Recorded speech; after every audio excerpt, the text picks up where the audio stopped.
Okay, we're going to start. Welcome, everyone. My name is Natalia Brizuela. I'm a professor here at UC Berkeley.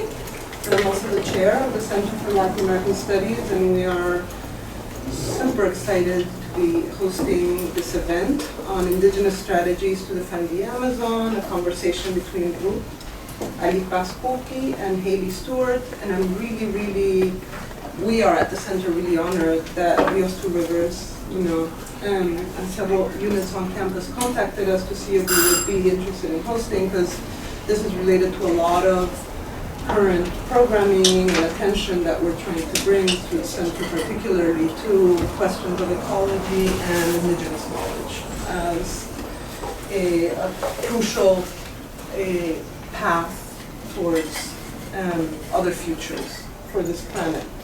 So I wanted to acknowledge the co-sponsors, that is Rios Two Rivers, the Department of Environmental Science, Policy and Management, Society and the Environment, and the Institute for the Study of Societal Issues. And I want to thank all the different faculty members here from those units.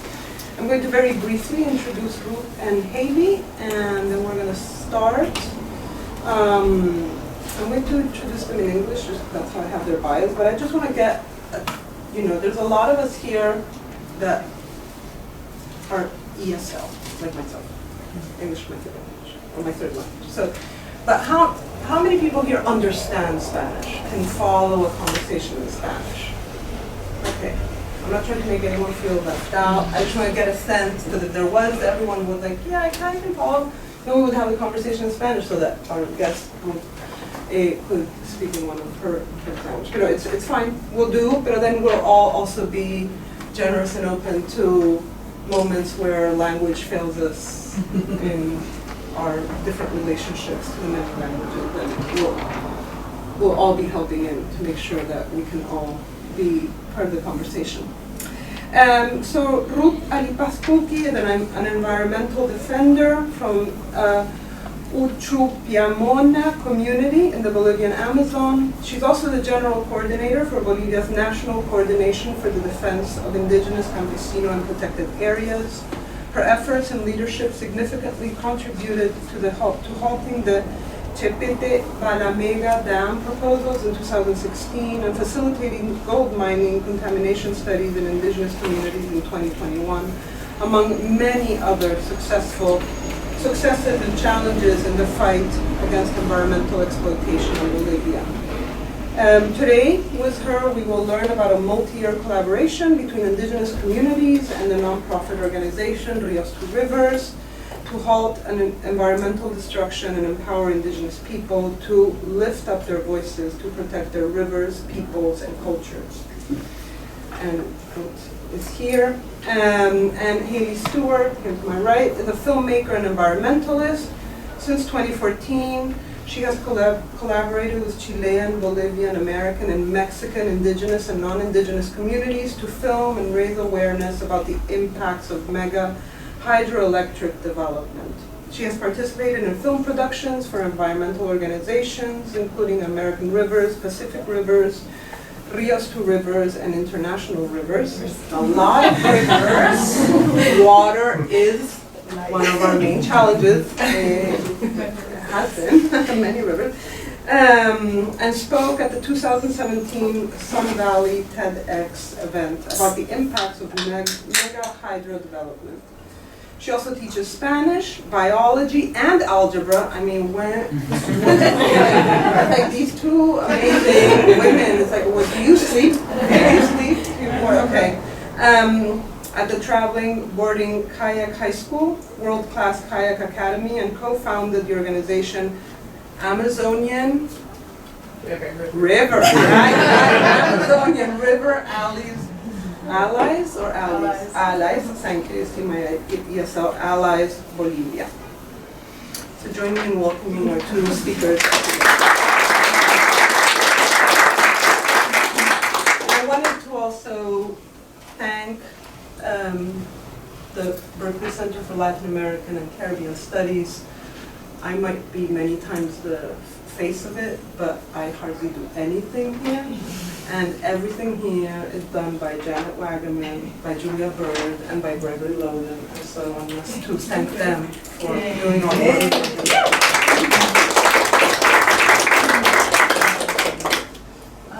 Well, I think we're going to first show a 10-minute film that really puts into context Ruth's story and also what's happening in Bolivia and where Bolivia is. And thank you all so much for being here. And Ruth, thank you so much for allowing me to bring your story to light and for sharing it with the world as well. And there are just,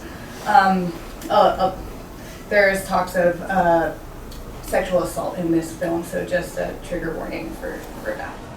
Plurinacional de Bolivia. Preámbulo.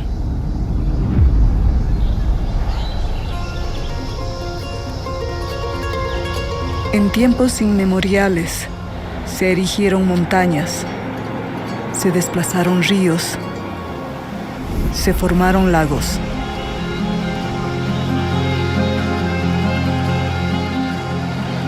Nuestra Amazonía, nuestro Chaco, nuestro altiplano y nuestros llanos y valles se cubrieron de verdores y flores. Poblamos esta sagrada madre tierra con rostros diferentes y comprendimos desde entonces la pluralidad vigente en todas las cosas y nuestra diversidad como seres y culturas.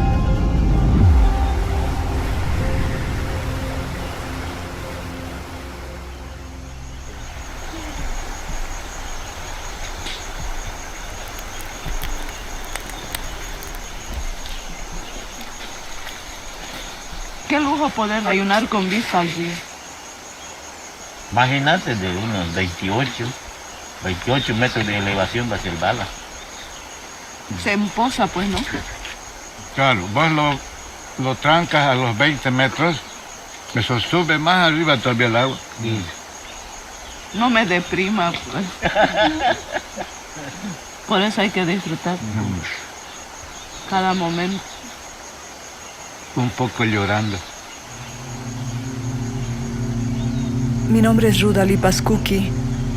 Soy originaria del pueblo indígena San José de Uchupiamonas de la Amazonía boliviana y desde hace 4 años soy vocera de la Mancomunidad de Comunidades Indígenas de los ríos Benito y Chiquijibey, que estamos defendiendo nuestros territorios contra la construcción de 2 mega hidroeléctricas como son el Chepete y el Bala. El Estado boliviano y la empresa alemana Geodata concretaron la firma del diseño final de la planta hidroeléctrica El Bala, proyecto que estará en el Departamento de La Paz. Obviamente que 3.700 megas sería duplicar la capacidad de generación que tenemos hoy.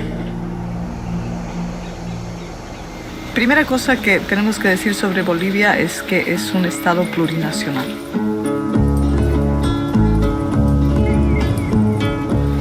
¿Qué implica? Que pues este estado tiene 36 naciones indígenas reconocidas constitucionalmente, con sus idiomas, su cultura, costumbres, lugares sagrados, toda esa composición que son los territorios indígenas.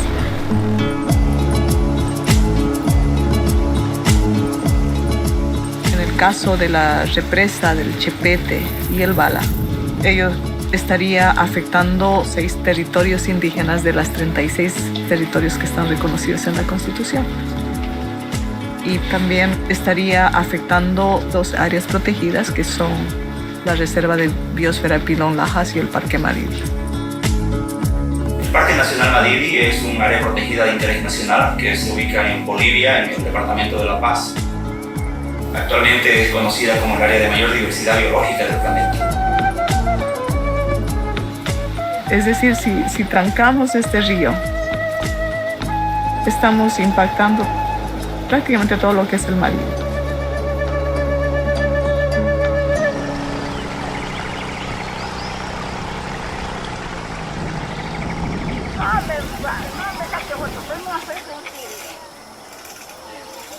Este anuncio de llevar a efecto la puesta en marcha de 2 megas de presas en este río Beni, tanto en el Bala como en el Chepete. Aquí nuestro territorio, nuestra vida está siendo amenazada. Porque bueno, en 10 años aquí ya no vamos a estar nosotros si se construyen esas megas de presas. Estará todo inundado.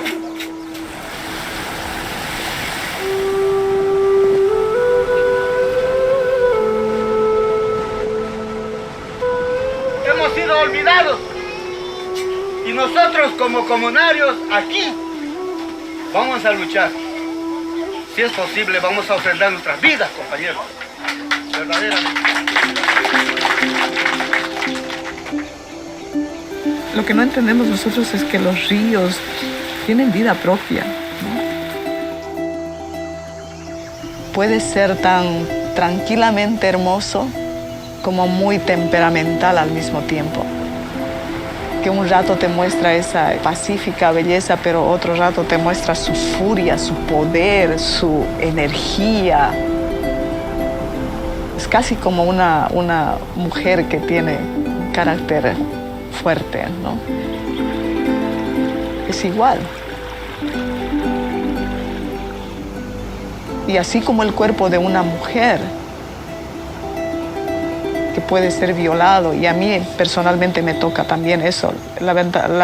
Lamentablemente yo fui violada, ¿no? Es a los 24 años. Y nada en la vida pudo haberme preparado para enfrentar algo así, digamos, ¿no? Entonces, sentir que los ríos pueden ser violados de la misma manera es como nadie tiene derecho a tocar algo que está ahí de manera natural dando vida o listo para dar vida, ¿no? Bueno, y los ríos son esos, o sea, no podemos tocar el cuerpo de una mujer, nadie tiene derecho a tocar el cuerpo de una mujer. Y lo mismo, en ese paralelismo, nadie tiene derecho a matar la vitalidad de un río. Nadie. En nombre del desarrollo, el progreso, el violador tiene su justificación para tocar ese cuerpo que es un río. Debería darnos vergüenza decir que eso es progreso, ¿no? Y más si lo haces sin preguntar a las personas que realmente entienden el valor del río.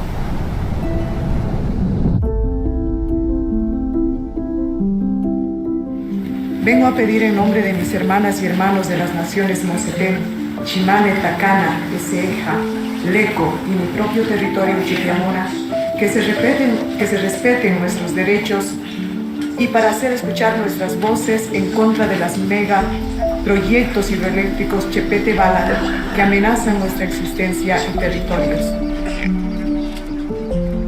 Nuestro gobierno boliviano pretende represar el río Beni, inundando 48 comunidades indígenas y campesinas y destruyendo más de 771 kilómetros cuadrados de 2 áreas protegidas, donde habitamos más de 5.000 indígenas que seremos desplazados de nuestros territorios. Además de exponer a los pueblos no contactados que habitan en nuestra zona, violando todos sus derechos e irrespetando su decisión de vivir en aislamiento voluntario. Entonces, pues se propone una alternativa de uso de esa área, que es desarrollar otro tipo de turismo, que es el rafting, el de aventura.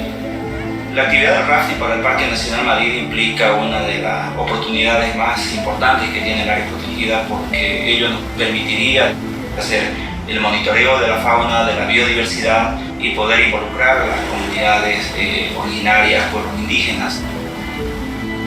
Hay mucha gente que puede vivir esto, este río tiene todo ese potencial para ofrecer eso. Eso es el desarrollo, ¿no? Debemos buscar. Pero estamos a tiempo de evitar eso, de evitar que ocurra el desastre. Y bueno, si tenemos que enfrentarnos a todo tipo de riesgos por defender derechos, a que se ajusta la cosa para nosotros los pueblos indígenas, lo vamos a seguir haciendo. Yo no tengo miedo.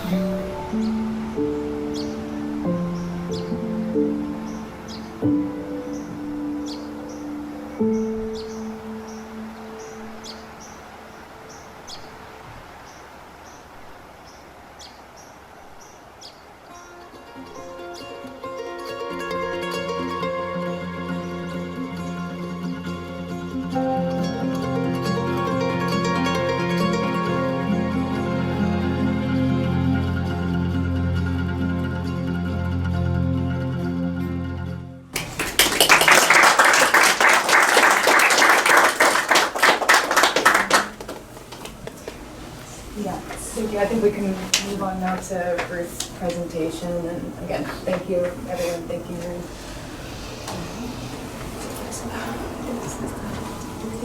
Sí. Español. Okay. Well, thank you so much. Thank you for being here today. Thank you to Rios Rivers and Phoebe and Marie for organizing this meeting with you. And thank you for hosting us here. Yeah, well, this is our flag of Bolivia. And this is the flag of the indigenous people, lowland indigenous people that represent us. And yeah, what is happening in Bolivia I'm trying to speak in English. I can't speak very well, but sometimes I'm going to talk in Spanish. Yeah, but that's South America, and that's Bolivia, in the center of South America.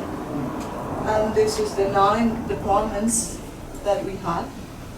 This in the north, Bando, Beni, in the east, and La Paz, Santa Cruz, Cochabamba, Oruro. This is the highlands, Chuquisaca and Tarija, which is called the valleys, and Cochabamba, Chuquisaca and Tarija. And this is La Paz. You can see the 70% of the La Paz. La Paz is now like a altiplano city, but you can see here, 70% of La Paz is Amazon. And the Rio Beni is here. And so sometimes we think that the rivers separate the people or countries or communities, but the indigenous people, we say that unify us. Right? And so this is Beni, and this is La Paz. So it's here where we live, the indigenous people that you saw in the previous video, and they are trying to build the mega dams here. So yeah, next please. So what happened in Bolivia? We heard that in the video. We are in the plurinational state. That was we approved the new constitution in 2009, and since then we are plurinational state, which recognize all the indigenous peoples, and we, the indigenous people, represent that plurinationality. So many of that, and it was in 2009 that the government of Evo Morales just inaugurated the constitution with a project that could affect the TIGNIS, which is the Territorio Indígena in the Beni department, under the, I don't know if you heard about the plan IRSA, which is the infrastructure integration of South America, to give access to from the Atlantic to the Pacific Ocean. So that's for Brazil can use that to export things. So they could affect that territory. So they were marching around 2 months, and that was the response of the government, Evo Morales' government, to the indigenous people. And this is the the Bala stretch in the Beni River. At the same time, they were starting with many other projects, mega dam projects, and building roads and oil exploration in different territories. So this is, you have to know that this project, mega dam Bala, it was just conceived in the 70s. They were conceived by the dictatorial government. So Evo Morales will take again. So in Paraguay, from Alfredo Stroessner to Evo Morales. So Alfredo Stroessner was another dictatorial government in Paraguay. So next please. So this is all exploration in another protected areas in Tarija, in the south of Bolivia. And protected areas is not just to preserve the biodiversity. It is also to protect the water resources in that for the communities. So here, the people in Tariquia, they were fighting, they were doing vigil, they were marching to refuse that they are going to make exploration in Tariquia Reserve. So again, the repression was the answer. And this is 2022, and Mongabe just made a research in Bolivia, and they found that oil exploration, we have 22 protected areas in Bolivia in the national level, so 21 of them are compromised for oil exploration. So this is Mariri National Park. And also, agribusiness is being devastating all the territories. For example, this is in the Chiquitania forest. And Chiquitania forest in Bolivia is the transition from the Chaco region to the Amazon.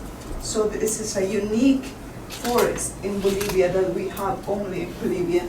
And in 2019, that was we burned at least 8,000 hectares, and for the agribusiness. And in that way, they don't have to face to the indigenous communities, and they can facilitate it to get in, but also they are taking out the value of the lands.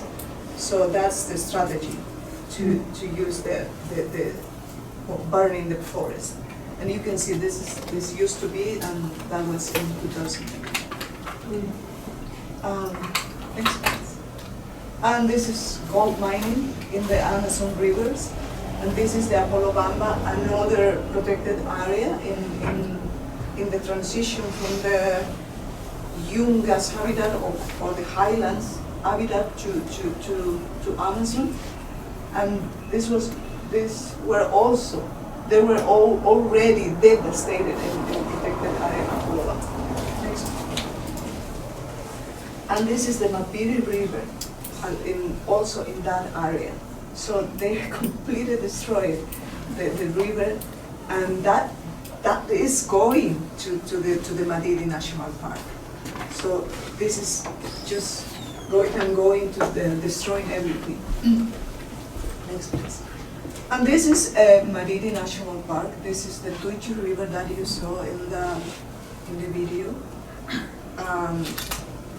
Since June and July until October, it used to have clear water, very clean water. And look at here, the mining is already contaminating the river, and just putting all they are destroying, and they did the first training, and all that is being vertido to the river. And 8% of that was 2021, 8% of the Mariri National Park, it was already compromised for 140 mining companies, but also the Tuichi River, which is entirely inside the Mariri National Park. It is 100% in concession on the river. So yeah, that they just started to destroy this area as well. Next please. And this is just in, this year, three months ago. And this is La Brava. It's a magazine about environmental issues. So they went to see that, and this is Rio Tuichi. And they are, it looks like the future of the Mapiri River in the Malindi National Park. And so mining, well, I didn't know. I was ignorant about that. But the gold mining are using mercury, cyanide, and arsenic. So they use this very toxic thing, and during the COVID, someone did a study in the SEJA women in edad reproductiva, I don't know, reproductive age. So they found that these women, they have very high levels of mercury in their body. And the Organización Mundial de la Salud, World Health Organization, they said that our body can tolerate just 1 part per million of mercury in your body. But they higher 30 parts per million in their body. So as we saw that the mining is arriving to our communities, as CONTIOCAP, we wanted to know how we were, all the indigenous people living in the Beni Basin River. So we did another study in 2021. So we found that the population is from 0 to 19 years old, they have the highest level of mercury in their body, until 27 part per million. So that results were presented in an audience with the CIDH, which is the Comisión Interamericana de Derechos, and also to the Special Rapporteur for the UN. So that's it, that we presented the results, and after that other study is made, and the results are the same. So we are contaminated. All the communities that we are not doing mining activity, we are contaminated, which is, next please. But the mining as well is destroying the initiative that as indigenous people we were doing, in my case, or my community case, since the early 90s. We start with the ecotourism as an alternative for the logging activity that was a boom in the 90s as well. And so we created Chalaran Eco Lodge in 1992, and that was the first experience, very successful, very recognized in international levels. And then in 2009, again, the logging activity was threatening 31,000 hectares in my territory. So I just started Sariri Lodge in 2009 and to save 34,000 hectares from this activity as well. So these initiatives are being threatened by the mining activities as well. So we are doing our efforts, but they are destroyed. Next please. So what we can do here, we are losing territories, we are losing rivers and water resources, biodiversity, cultures, and knowledge of indigenous peoples. And that looks like that we need to work all together. For example, we appreciate that you created this space and that you can listen and you can know what is happening in the Amazon in Bolivia. I was telling just that the world thinks that Brazil is the only country with Amazon. There are other countries like Bolivia. We're a small country, but we have Amazon as well. So, and Amazon is our hub for life, not just for indigenous people that we live there, and not just for Bolivian people, but for all who need water, oxygen to live. I mean, that's, I think, all of us. And cooperation, I mean, cooperation can work with the governments, but also can work with us that we are defending in the ground, in the territories. So, and NGOs can work, can produce, or you as academia can produce information. You can go there and systematize that information, help us with that, so we can also use that information for defend our territory. And we did, as we did with the Chepete-Bala. We asked to the academy in Bolivia, and so they could systematize the information, because it was very technical, difficult to understand for us. So that's the way that we can help each other. Support needs to reach local defenders on the ground. For example, we need to help to our communities that they are defending the territories. They have initiatives, they have ideas, but we don't have the resources, right? And so, yeah, another way, we just, Marie just showed us this in the New York Times. This is about Africa? Suriname. Yeah, in Suriname, about the gold mining, but it mentions a little bit about Bolivia. They are saying that Bolivia is the only country that can import mercury, but that's not true. That's not true. All the mercury getting in Bolivia, and we are the first country in the world, in globally level, that are importing mercury to Bolivia. So, so also maybe we can just have I don't know, Primera Plana about Bolivia in New York Times, maybe. So yeah, next please. Well, that's it.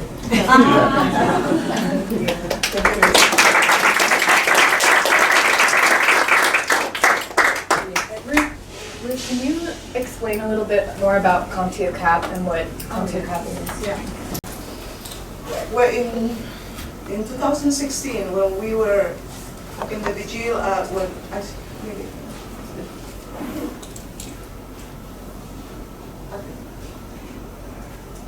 yeah. Oh, thank you. So that was 12 days vigil in that stretch, and just taking care of our territories from the Geodata, the company they were doing the study, and but they were just coming and going, but this time, and we were watching. Wow, they were going again, right? And then we had an idea to trancar el río con un alambre de púa, barbed wire, and so then they couldn't get in, so they couldn't take food they or couldn't get supplies. out. Yeah, they couldn't get out. So we were there just so after, I don't know, a week, they just said, okay, we need to talk. And because, yeah, the government told us that everything was clear, you understood about the project, you were agreed, but it seems not. And we don't want to have conflict with you, so we are leaving. Please leave us to take our equipments that are inside. And so we like this, there were around Bolivia, in, as you said, in Tariquia, in Rositas, in Santa Cruz, in Timnis, and other resistance, we call resistance in Bolivia. So just, we were having a meeting, like here. Everyone was talking about what is happening in the territories. But, okay, we understand what is happening, but what we are going to do about it. So we decided to organize the national coordinator, which is CONTIOCAP. And since then, we have been doing reports for the UN, going to Geneva, taking the reports, and denouncing in the national press about what is happening in the territories, or doing this kind of studies about the mining contamination. And yeah, that's is CONTIOCAP, and now we have at least the attention of the national press and international, like Monga Bay, for example, and as a fuente de información real, verídica, so they are very, very, yeah, recently we had a pronunciation and about the Ministro de Medio Ambiente, Ministra de Salud, that who they deny that indigenous people we are contaminated with mercury. So we just asked them to resign today. Because they show that they are not capable to attempt or to fix something that the government has created for us. So that's what is CONTIOCAP doing, but also in alliance with Rios to Rivers, we are, I mean, as you can see the defenders in the video, we are all people doing this.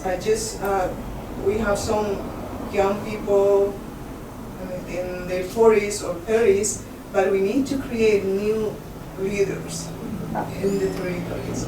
So Rios to Rivers is helping us, and with Ara Bolivia as well, and through kayaking and defending the territories, showing them the value of the rivers and transmitting our knowledge. So that's what we are doing. So that's the program, it's an entire program, and helping us to defend our territories, but also creating new leaders. But I don't know, the video, Haley's video was such a powerful and useful to show the real situation there, and to make a documentary that can show the whole problem in Bolivia. So that's why we are here, talking to you and talking to other people that maybe can help us. So thank you for being here and listening to us again.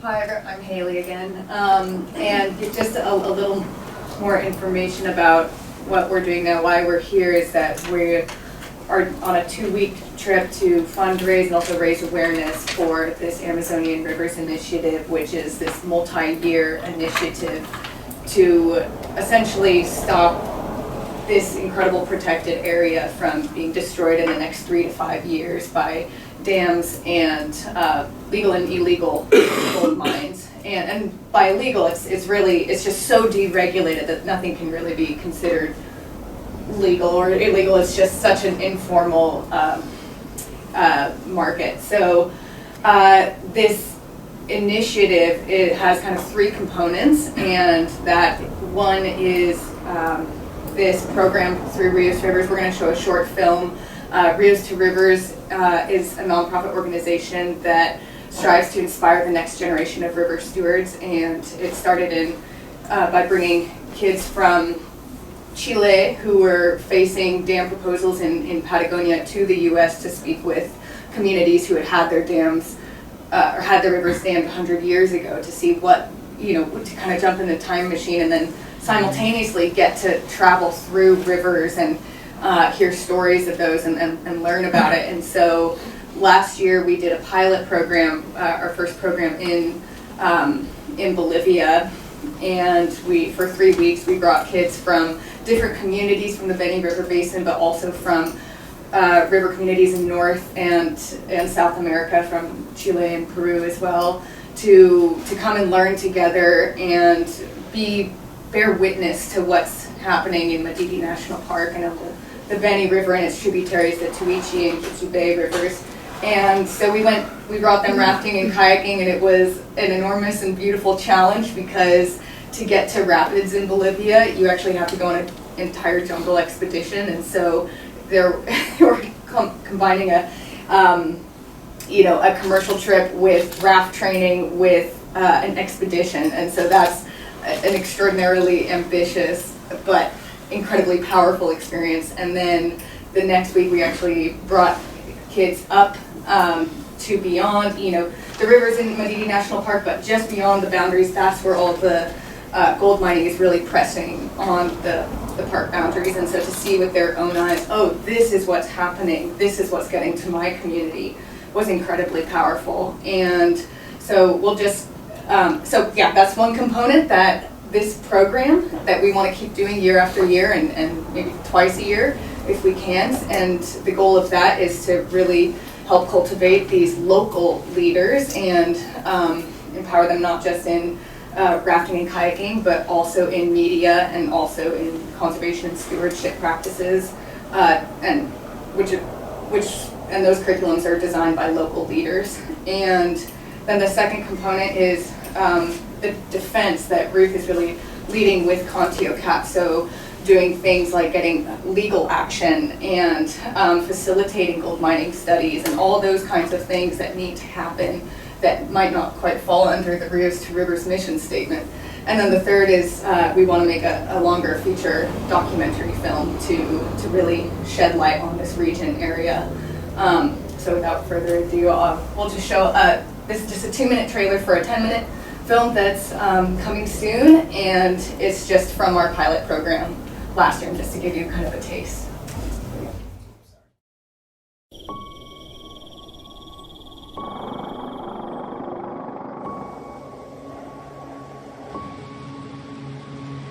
Nuestra esperanza es que acá queden personas con las ganas, con la fuerza, con la energía de decir, voy a defender mi río, voy a ayudar a la comunidad.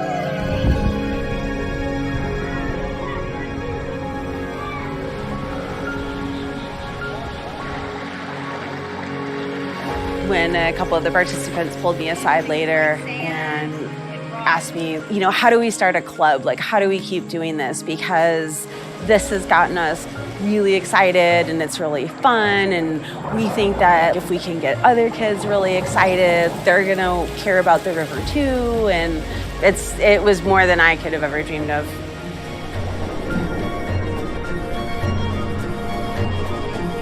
Las futuras generaciones son la respuesta a un cambio, son la respuesta a un futuro y a una generación de personas más conscientes con sus territorios, con su naturaleza, con sus ríos. Es bien sabido que una vez que los árboles estén cortados, las aguas estén contaminadas, cuando el aire no se pueda respirar, ahí vamos a saber que el dinero no se come, no se bebe y no se respira.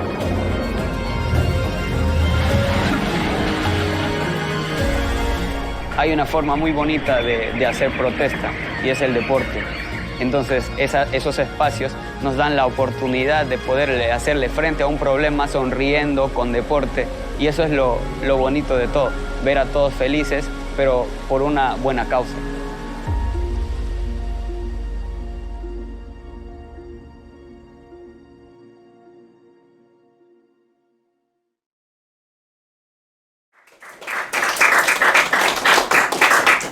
We can also send you guys the links for afterwards.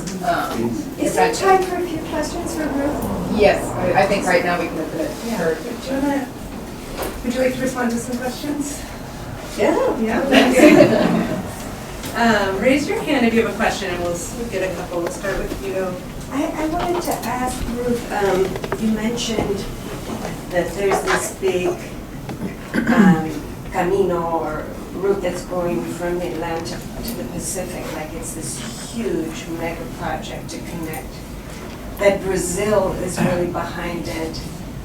I'm just wondering the geopolitics of these big dams. We heard the president saying this is going to double our megawatts. I mean, this is like the big, this is the underpinning of their economic development, they're saying, in Bolivia. And now with COVID, they need it even more. We saw that. And then you have Brazil wanting to be part of this as well, it looks like. Lula may be more sensitive than the former president on this, but so it's mainly a grassroots movement, which is the only kind of movement that really affects change. But I just wonder if you could address the the geopolitics of this right now? Well, it's not just Brazil, indeed it's US plan. Okay. With Brazil. So Brazil was it is the country, as you know, the most developed country in South America. So they have this interest, right? Because they were talking about taking any resources that they can take out from our territories. Like it was in that time it was gas, and that was mining activities. But yeah, no, this is geopolitical. They're just affecting not just Bolivia, Chile, Argentina, and they just reconfigured the territories with this IRSA plan, International Infrastructure of, this is integración de infraestructura en Latinoamérica, en Sudamérica, IRSA.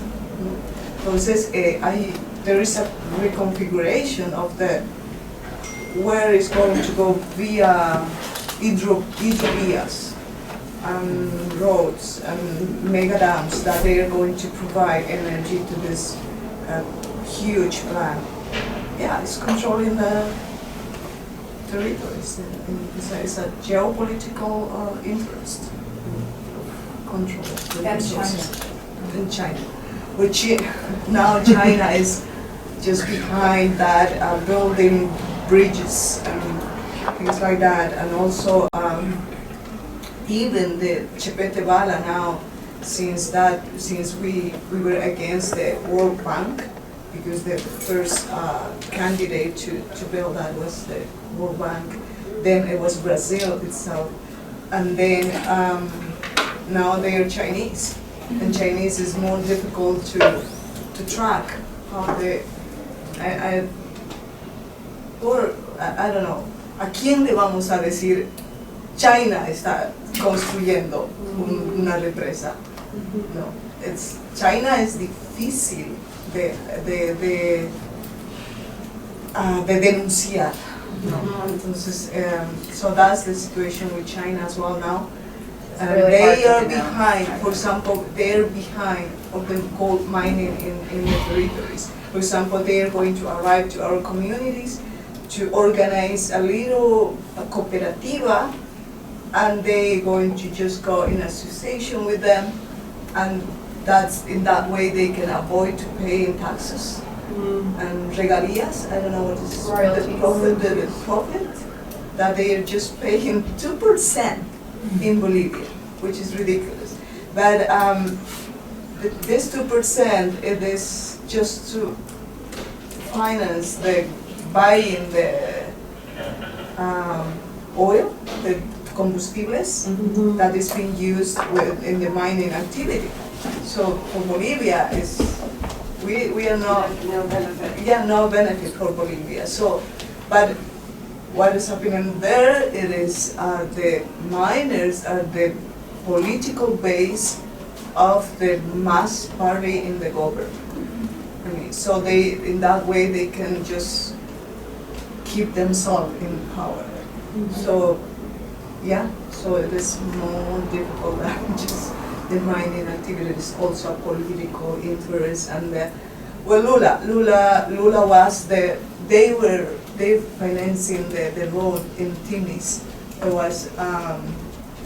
was the Brazilian bank that they were doing that road in Timis. But now they are saying that are going to take the Amazon, but they're still talking with China. They're still talking with Russia. So there's a huge geopolitical interest. Yeah. I think you were first. Okay.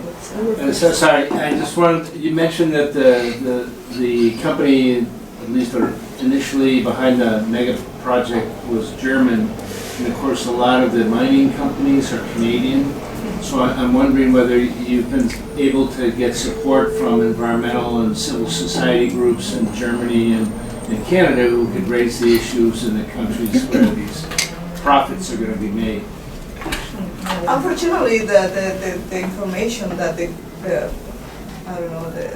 journalists gave about what the company doing this for mega dams Chepete-Bala was Geodata, which is Italian company. It was, word was wrong. Well, that's right. Same idea as whether you can able to go to Italy and get. So we have been in contact with Italian organizations that they can help us to. But anyway, after we kick out them from our territory, they just they broke the contract. They broke the contract with Geodata. With ended, yeah. Geodata broke the contract with Bolivia. So now there is there were another company. Indeed, they were doing with the ENDE, which is the national company for electricity in Bolivia. So it's the government of Bolivia doing the studies now. So now a foreign company. So what was the other question? So that's about the mega dams. But if you're asking Canadians and Canadians, and yeah, mining companies. Yeah, well, Canadian, they have big mining places in the highlands in Bolivia, and they are really they were Glencore. It was Glencore. Then just they sold to in Sinchi Raimi, another the former President Gonzalo Sanchez de Lozada. So it was the company that was sold. Well, Glencore sold sus acciones to Sinchi Raimi, which was the Gonzalo Sanchez de Lozada company.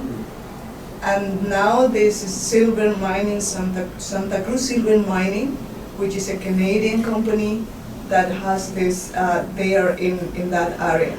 And they are just haciendo juicios, judicializing to the defenders in Oruro, in Potosí. So now Switzerland and Canada, they are involved in to plant the idea that will be responsible mining, oro responsable, minería responsable, and all that kind of things. And they are paying. They are doing even diplomados, which is I don't know, which is diplomado. Like certificates of officials. And they are doing with the academia. That's really. Upset us because they are trying to, just an excuse, they are just covering all the destruction they are causing, and it can be really responsible mining. And they are in Canada and Switzerland, they are paying for it. Of course. Did you want to go? You can go first. Okay, thank you. So tengo dos preguntas. Primeramente, for China,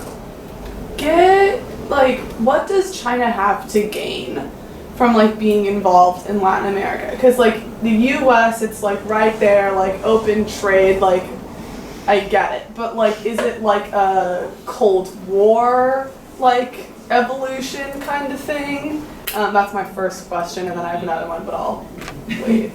Geopolitical control as well. Okay. And because, for example, in Bolivia, they are going to get contracts to build a bridge, for example. But they are going to use their resources, their money, and they are going to bring their people to build the bridge. They are not using the local people. So in that way, the money is going back to China. And but the debt, la deuda, it is already with the country. And so they are going to ask to pay in resources, in natural resources. So land. In land. They're doing the same and thing now, now. we were just talking last night with someone in another event that we were, and saying Bolivia is going to become a latifundio, but with Chinese people. Yeah. I mean, we end with a latifundio in national level, but now Chinese are arriving with a lot of money to the communities and saying, I'm going to pay you $50,000 for your land. And no, thank you. Okay, 100,000. So they're buying a lot of lands and to control the water resources in different territories in the community. So that's the interest of China. They're really invading, they're colonizing South America in that way with money. And also, and creating debts with the governments. So. If you've heard of the Belt and Road Initiative of China, which is this initiative to open global trade routes, and it's in full swing in Africa, and now they're kind of implementing it in South America, and it's really they want to open up Brazil all the way down to Chile and Argentina and pass through Bolivia to be able to transport these resources, and so the transmission lines for dams. And in Bolivia, it started with this COSI plan, this initiative to just build dams, and that was really pushed by Brazil, and then it was IRSA, which was this international thing, and now that's kind of blended with this new Belt and Road Initiative to just aggressively open trade routes. So, can I? Is that sure? I did have another follow-up to what you just said. Can I ask a sure. question so that other people Yeah. can go around? Thank you so much, Ruth and Haley. I get the sense that film is working as a way of dissemination for you and of raising awareness, right? As a tool. And I was thinking, I wanted to hear your thoughts on, maybe because we are in a university, and this is something I am committed to, and a lot of people are committed to, at thinking, okay, there's many temporalities to this question, right? There's always the immediate thing, right? We have to stop this dam from being built, or this contract from being signed, and so there's this rush, right? Which is very important, because one has to halt, put a stop to the never-ending advancement. But I'm also thinking, like, in the longer term or medium term, like, just as you're doing the project on rafting as a way of stewarding in younger people, another relationship to that which through Western forms of historical discourse we have called nature, which is actually just life on the planet, and to raise an awareness, that perhaps at the educational level, I really feel that if there could be like a I don't know if to call it a commitment or a concerted effort at a grassroots level in education, both primary, high school, and university, of bringing in indigenous knowledge to non-indigenous educational spaces, to understand other forms of conserving life, other forms of constantly weaving relationships that are not about, talk about the dam, right, as a symbol. It interrupts, literally, whilst in my understanding, all indigenous knowledge and life force is about preserving the movement of relationships and weaving those together, or many different.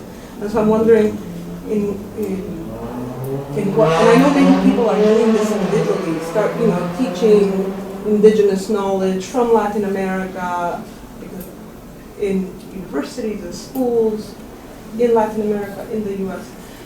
But I just wonder if you had thoughts of, do you think that is worthwhile in the sense of as a tool for struggle to change things? Because I feel like people's mentalities change to understand that this is not a model. It wants to continue reproducing at the level of language, like to even maybe get rid of the word progress or to become like a banned word, you know what I mean? It's like terrible. And so on and so forth. Yeah.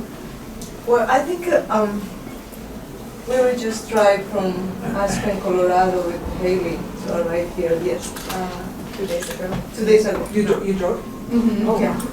So I was just coming, admiring the beauty of this country. Yeah. And I just told Haley, I'm starting to love this country. And I think we can just commitment, to get commitment with something that you don't know. And when you don't know, when you can't appreciate that, and you can just keep that. I mean, we were born and raised in the Madiri National Park. Myself, I think, yeah, and our plan is to create, for example, even in our communities, the young people, they're very into the modernity, you know, and not just using this, but they went to the modern life, so they're disconnecting from the land, from their land. So we want to create that program, even creating a school to create new leaderships in the young people. That's one of our plan with the Mancomunidad de Comunidades, our local indigenous organization. But also we were starting before the COVID. We were starting exchange, but also this exchange with the young people. But we're creating a program with Olivia Carter, which is a professor of Maryland University. So they were taking students, undergrad and grad students, to visit our communities, like a tour, but learning about, for example, in my community, they found that there were no diabetes, and nobody has diabetes. They were just students about the public health. So they were really impressed about it. So how do you eat? How do you live?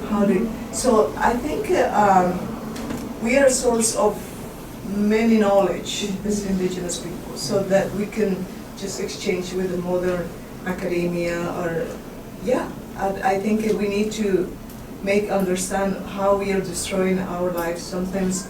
And where's Weston, they were just saying that the gold that we are taking out from our territories, from the protected areas, it goes 55% to the jewelry, and the 25% goes to central banks. Savings. To jewelry. Yes. And just 25% goes for the saves for the countries, and just 8% goes to the technology. So we gotta get rid of jewelry. Yeah, number one. Beads. So I think if we can understand that kind of information that we need from the academia, so that they can help us really to give this idea to protect our planet. We have time for 2 more questions. Yes. So something I wanted to ask you is, you've talked about all of these different strategies, right? You're like from appealing to the national government to sort of working with NGOs, like you're talking about the UN or Geneva, right?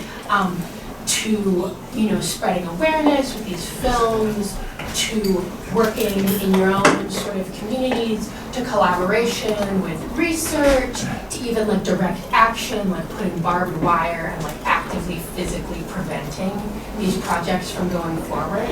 And I think obviously like no one modality, like no one way of resistance is going to be able to function on its own. But I'm curious, like as you are so actively resisting these things, if you have thoughts about like the benefits and shortfallings of these different ways of resisting. Como distintos tipos de resistir, si ni uno solo puede funcionar así, solo, ¿no? Siempre tienen que colaborar y todo eso. Sí, como sí, acción sí. directa Sí. o interrumpir el río con el alambre de púa o hacer cuestiones, el cine. Te estaba preguntando si hay alguna de estos tipos de acciones que te parecen más productivas, más viables, más difíciles, claro. Una especie de... You know what, another thing that we are not doing is to demandar al Estado or legally just to ask the governments to court. For example, we have as I just reading the constitution, we have a very beautiful constitution in Bolivia, but no of the respect of it. Yes, anything of that is really being respected in terms of indigenous peoples or even just all the country. So yeah, I think that's something that we are not doing for obvious reasons, that we don't have money for that. And so that's we are here talking with other people that maybe can help us to have they can support us with some money so we can do also that. Yeah, no, you're right. And what is it? Another, yeah, we found also that marching 43 days or more than 700 kilometers to just tell the government we are against that project.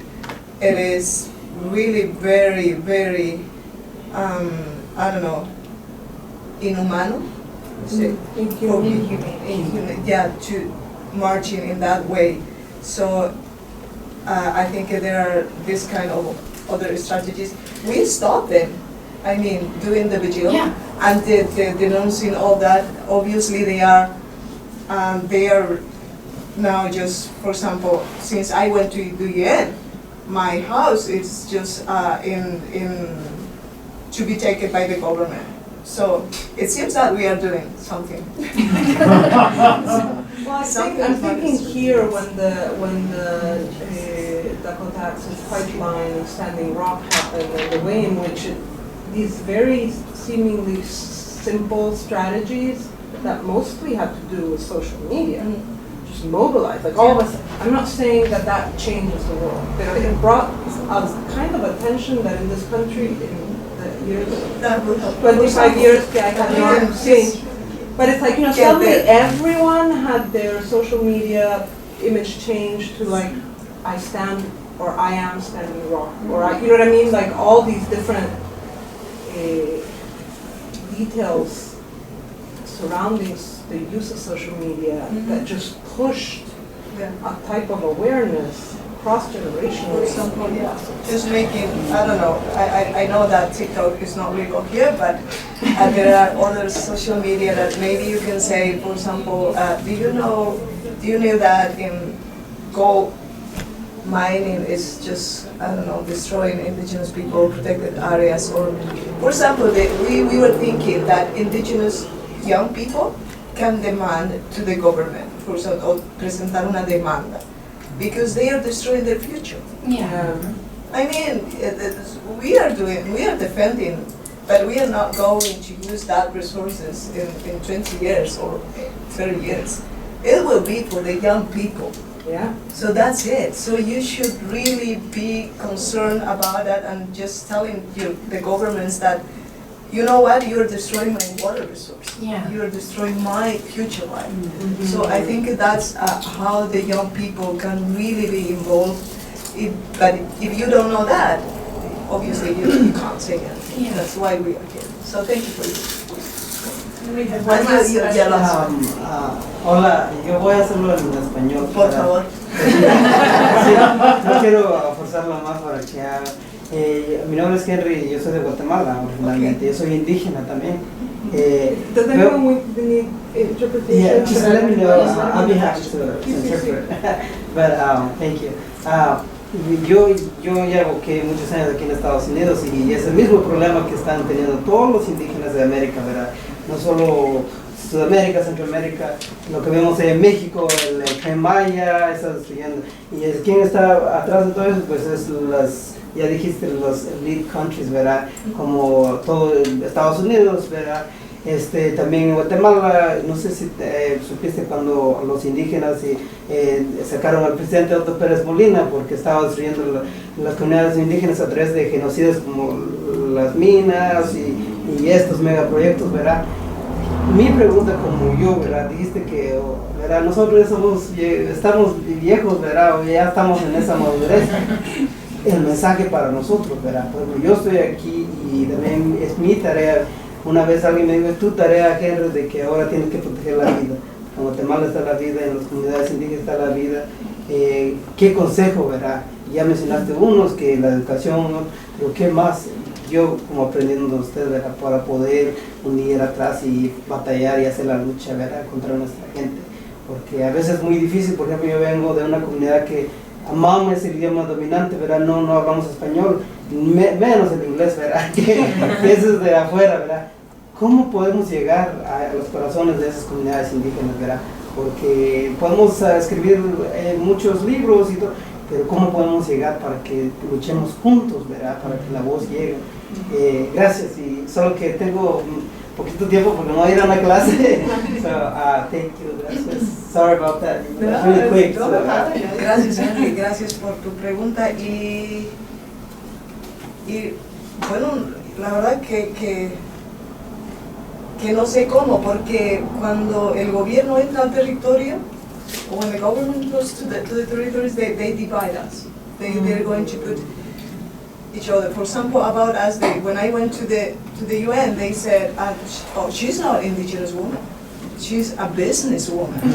Because I created Bird Bolivia and travel agency for bird watching to protect birds, threatened bird species in Bolivia. And that was Saviri Lodge as well for bird watching. So that I was businesswoman. But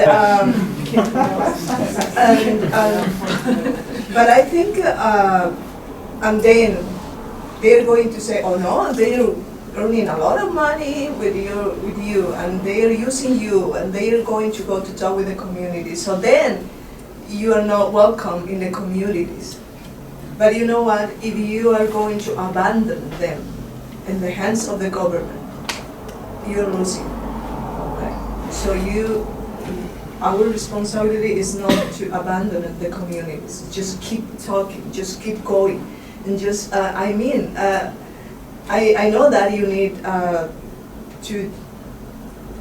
tienes que tener coraje, valentía para eso, ¿no? Pero tienes que querer tu pueblo, querer tu lugar, tu cultura, quién eres, y tener la responsabilidad con los jóvenes, porque es cierto, yo no, de aquí a 30 años, ya diría, no me importa si ellos tienen agua, no me importa si ellos tienen dónde vivir, no me importa, pero sí, porque a nosotros nos han heredado un territorio, un río limpio, un lugar donde vivir nuestros abuelos. Y si no sigues eso, ¿cómo honras a tus abuelos? ¿Cómo honras a la gente que te dejó, que pensó en ti antes? Entonces creo que eso. I don't know, sorry, I said that That's a powerful message to end on. Thank you very much. Please join me in thanking you.